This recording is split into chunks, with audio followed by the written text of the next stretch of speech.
L'industrie du tabac a-t-elle encore un avenir? La question se pose à la vue de la dégradation de ses fondamentaux, à commencer par les chiffres de la consommation de cigarettes. Après avoir progressé de 3% par an au lendemain de la Seconde Guerre mondiale, les volumes consommés ont ralenti entre 1990 et 2010 avec la généralisation des mesures anti-tabac, y compris dorénavant dans les pays émergents.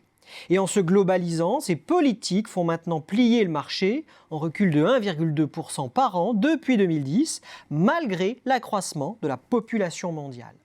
Si quelques poches de croissance subsistent, à commencer par les pays d'Afrique, le déclin de la consommation de cigarettes semble désormais bien réel, car la prévalence du tabagisme diminue selon l'OMS. Le moins que l'on puisse dire, c'est que les performances économiques et financières des big tobacco apportent un contraste saisissant. En 2018, les ventes de cigarettes pesaient plus de 650 milliards d'euros hors taxes, en hausse de 3,5% par an depuis 2010.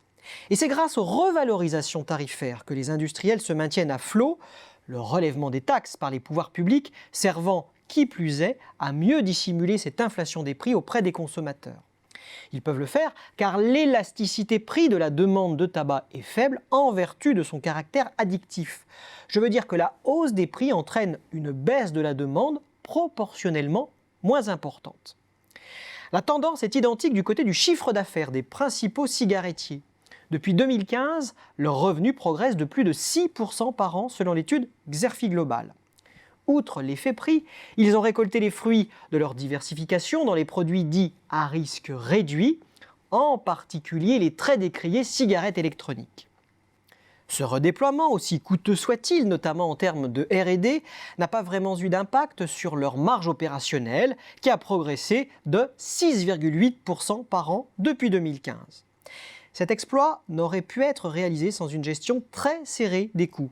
Il résulte aussi des stratégies de consolidation qui mobilisent toutes les synergies de coûts ou de revenus possibles et qui assèchent la concurrence afin de mieux imposer des hausses de prix. Citons le rachat de Reynolds par British American Tobacco en 2017. Des liens stratégiques et capitalistiques existent également entre groupes prétendument rivaux. C'est le cas de la marque Camel distribuée par Reynolds sur le marché américain et par son concurrent Japan Tobacco à l'international. Altria et Philip Morris International, eux, se partagent la distribution des Marlboro. Par conséquent, entre une concentration qui progresse, des barrières à l'entrée désormais quasi imperméables et des produits finalement assez différents grâce notamment au pouvoir des marques, eh bien, la concurrence s'estompe dans la vente de cigarettes. Et le taux de marge des poids lourds du tabac grimpe pour se fixer à 30% en 2018, soit un niveau très confortable. Les investisseurs, eux, ne semblent pas croire à cette histoire de résilience des big tobacco, car les cours de bourse disent autre chose. Certes, sur très longue période, ils ont progressé bien plus vite que l'indice MSCI World, par exemple. Mais des signes d'essoufflement sont apparus au tournant des années 2010. Pire, les cours lâchent depuis 2017.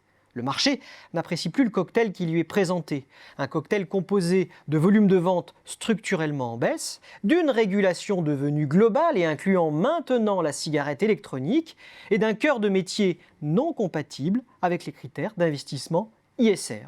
Bref, les industriels du tabac doivent maintenant apprendre à gérer le déclin, en se diversifiant, mais aussi en se restructurant, comme ils le font en Suisse, leur fief historique, pour alléger leur structure de coûts et éviter que ces valeurs boursières dites de rendement ne deviennent trop rapidement des actifs échoués.